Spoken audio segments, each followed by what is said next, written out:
Hey everyone, it's Laurie from Cook Scrap Craft. Welcome back to the channel. Today I am doing a vacation scrapbook layout, just a simple 12 by 12 layout with 3 photos, and I'm using the Pink Fresh Tourist Mode collection. Basically, I purchased these items earlier this year and I just kind of put them all together. Well, that's not tourist mode, that's something else, but it's something that I thought fit with some of the color schemes. I actually don't use that paper in this layout, so yes, this is still strictly a tourist mode layout, I guess with the exception of that piece of cardstock there. But I purchased the tourist mode stuff at the beginning of the year with the intent of using it for our spring break photos. And I have done a little bit, but I need to finish up these photos. And so that's what I'm going to do today. And I'm going to be using mainly a lot of these cut aparts. I liked the full sheets of 12 by 12 that I had, but I don't know, I wanted something, I didn't really want to use the full sheets. Like I like that, but it didn't really fit with these photos. 2 of them are at the Coca-Cola factory museum tour thing, and one of them is at Centennial Park. They have fountains there, and when it's a really hot day, you can go play in the fountains. However, the patterns I just didn't think really fit well. So my initial goal with this was to use the solid piece of 12 by 12 cardstock as the background. And I chose this sort of minty green color because it seemed to mimic some of the colors in the tourist mode collection. It's not one of the main colors. I would say the main colors of the collection are like red and blue and gray, but there are some darker greens and lighter greens, especially in that subway map. I'm going to be using one of the cut aparts is of the subway map, and so that color's kind of in there. Some of the cut aparts do have the green as well. And actually, a lot of the cut aparts are really great, or they're going to be really great for camping trip photos, which I do have some that I need to print. However, those are from October, and I still am finishing up April. So I'm a little behind, like a year behind, I know. I will get there. Everything's going to be fine. So my initial goal was to just take these cut aparts and use them to kind of create these strips with the photos, because I had the 3 photos and I wanted to get them all on a single page. So they were all 4 by 6 photos, and I instead decided to cut them down to not quite 3 by 4. I want to say it was a little over 2 inches or was a little over 4 inches. Now I can't remember. I did measure it. Of course, what I'm doing here is I'm taking a dry erase marker and I'm outlining the edge of the photo that I'd already cut so that I can easily see where the line should be on this next photo so that I can cut it and make it the same size. And if you're like, oh my gosh, why would you do that? You now have the marker on the photo.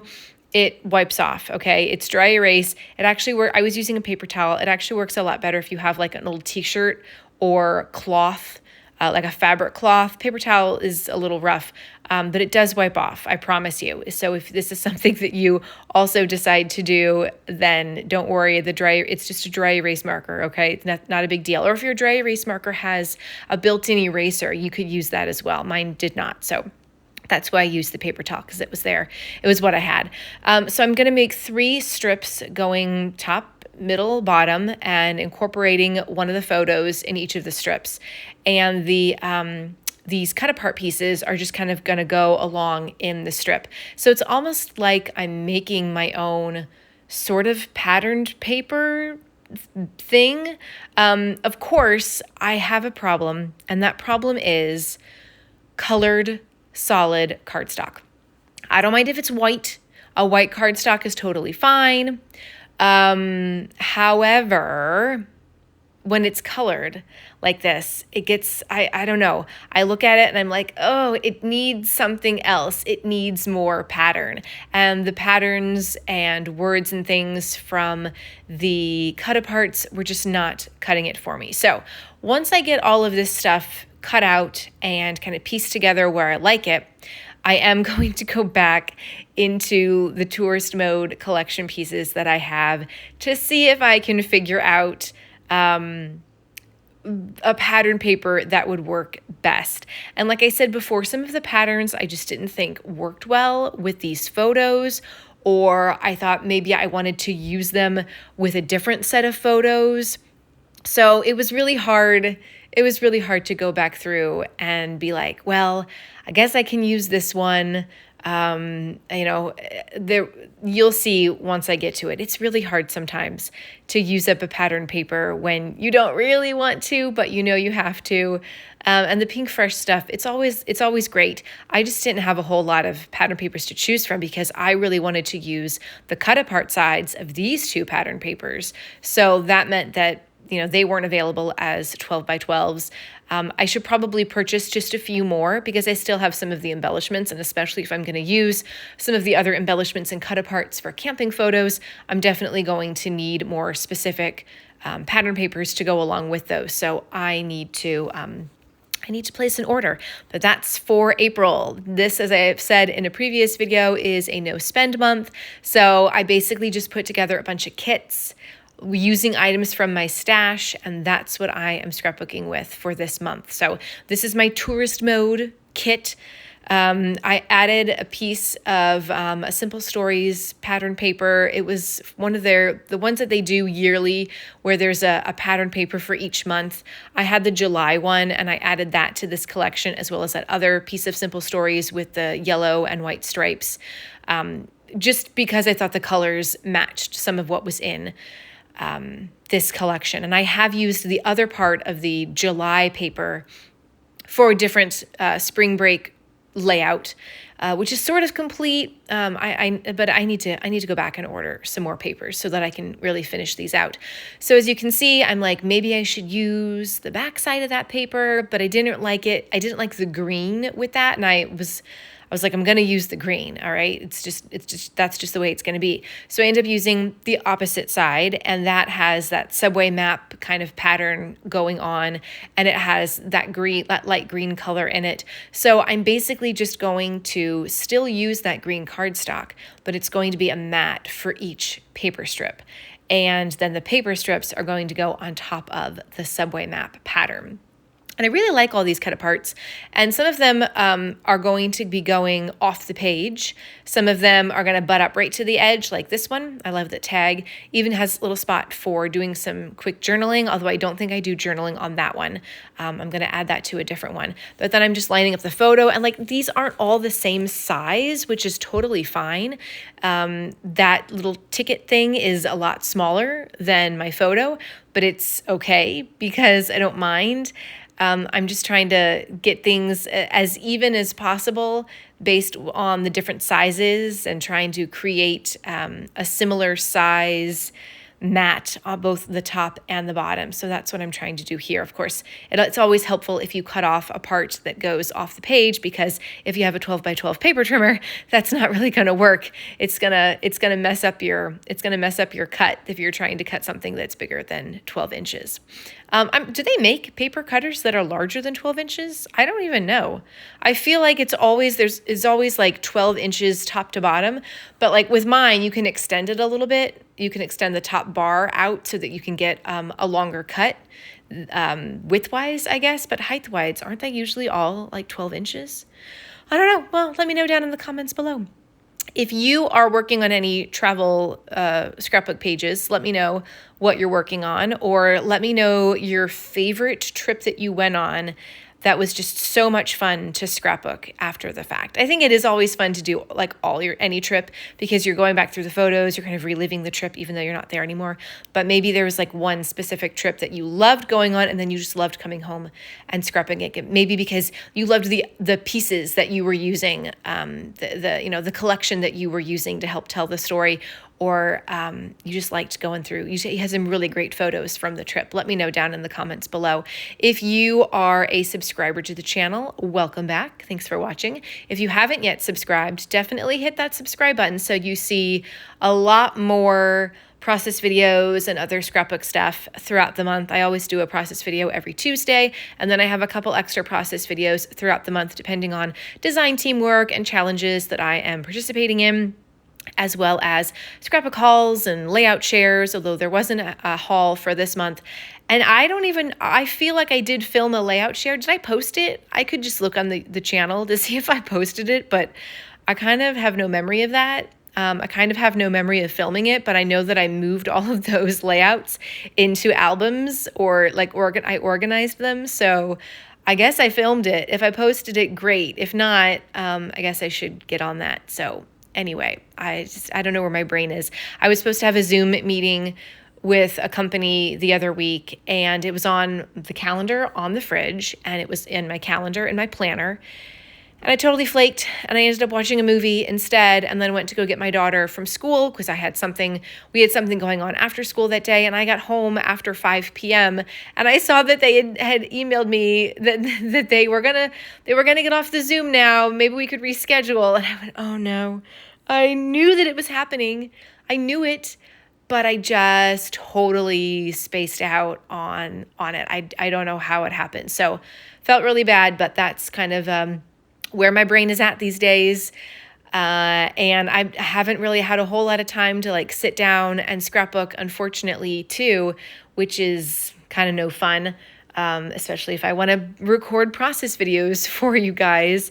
It's just been really like busy and I don't know, crazy. And I just haven't been motivated. All I want to do is like sit on the couch and read a book. Actually, all I want to do is sit on the couch, read a book, and eat peanut butter out of a jar. Like I have just been craving peanut butter. I just want to eat spoonfuls of it all day, every day. I'm like, oh, what should I have for lunch? I don't want a meal. I just want spoonfuls of peanut butter. It's probably something wrong with me. I don't know. I do have to get some blood work done.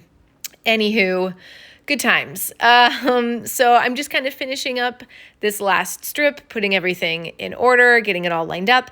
I used some stickers on this bottom one, whereas the top two rows were basically me just cutting out the cut aparts, but I also did have a sticker sheet to go along with this collection. So I've incorporated one of those things. And then the fun part really comes in where I get to kind of build up some embellishment clusters, and I'm going to do one on each row and then also add in a title. And my favorite part of doing titles is when you find that you have all the right letters to spell a word. The worst part of making titles is when you find out that you don't have enough letters to make a word. And that is what happened with this title. I basically am going to title this Spring Break. These 3 photos, they were all taken on the same day, but they're taken in different locations. And so I wasn't really sure how to come up with a title that would incorporate all 3 photos. So I just decided to use this as more of a starter page for the spring break photos. So this is just going to be titled Spring Break. Easy peasy. Of course, I had enough letters to make the word spring using these really cool American Crafts wood grain thickers that I had, but I didn't have enough to spell the word break. So it's just an excuse to go into the alphas drawer and find alphas that would work. And luckily, I had some Pink Fresh alphas that were perfect and the right color, and I had enough letters, so I'm going to use those to do the word break. So it's a title using 2 different alpha stickers, which I always like the look of those, especially if you've got multiple words. You can kind of do each word a different alpha sticker. I know some people like to have things just be really uniform, but I don't mind mixing and matching the alphas, especially because I don't mind mixing and matching collections and things like that. I also have enamel dots from this collection, which are really great, and I'm going to use some of those to kind of build up the embellishment clusters that I am doing. This was a spring break trip from last year. We're actually not doing a spring break trip this year, but we will still have things to do during spring break, sort of a staycation, and so I can't wait to do those events and take pictures of them and scrapbook them next year when I get around to it. Oh, I don't know why I get so far behind. Like I said, it's just like motivation. You just have to sit down and like start scrapbooking. And also I need to get my May photos printed. I don't even have those printed yet, so I can't start on them if I don't have them printed, right? I have a lot of photos from May. A lot of things. It's always fun to go back through the photos when you take this long, because then you're like, oh yeah, we did that. We did that. Oh yeah, I remember that now. So that little sticker there, I moved it because I didn't like the place where I originally put it. And it was surprisingly very sticky, and I had some trouble getting it up. But I'm going to end up moving it a 3rd time because I don't like the way, I don't want to have a cluster in that section because it's two right underneath the middle row section. So I'm going to end up moving it over to one of the other cut aparts where there's technically space for journaling, but I'm not going to use it as journaling space. I'm going to put those little alpha or those little word stickers, phrase stickers there from the tourist mode collection. And of course, I don't like the specific placement of some of them, so I'm just going to like pull things up and move things around. Luckily, the stickers are very easy, so it's somewhat easy to pull up, and I didn't have many problems, but you can see that I'm sort of going on making a triangle with the embellishment clusters. There's one in the top left-hand corner, one in the center thing, and then one down, again, on the diagonal in the bottom. So making a triangle with that. The paper strips, threes, rule of threes. The enamel dots, again, a rule of three with the enamel dots. So it's basically like I have two embellishments and then three enamel dots, although the bottom one is a little bit different. But you can always kind of use the rule of threes to guide you. So the middle piece is where I'm doing my journaling, and then the piece down at the bottom that says ready to roam, I'm going to put the title in there. I didn't remember the exact date of when we were gone, so I just wrote April. And I'm going to go back in and fill that in once I remember to do so. And that's pretty much going to be it. I hope that this video was inspiring for you and that you give it a thumbs up and try your hand at making this style of layout. Oh, that's my daughter. She wants you to subscribe.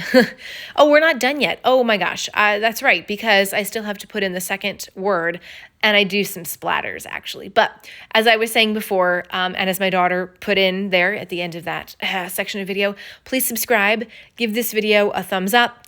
And if you do decide to try your hand at this style of layout, tag me on Instagram or Facebook, or I use Twitter, but I prefer Instagram and Facebook. But you can find me at Cook Scrap Craft, and I would love to see what you do with this style of layout. Scrap lift me for real. And then, yeah, the close-ups are going to follow, so you can see things in a little bit more detail. Those puffy thickers and the enamel dots add some dimension to the layout, which is really nice. And then I'm obsessed with that Tim Holtz lemonade color. It's so pretty. It shows up so well, even on colored stuff. It's just such a great color. I'm going to have to buy more of it because I'm sure that I'm almost out of it because I use it so much. Thanks again so much for watching this video, and I will see you guys next week. Happy scrapping!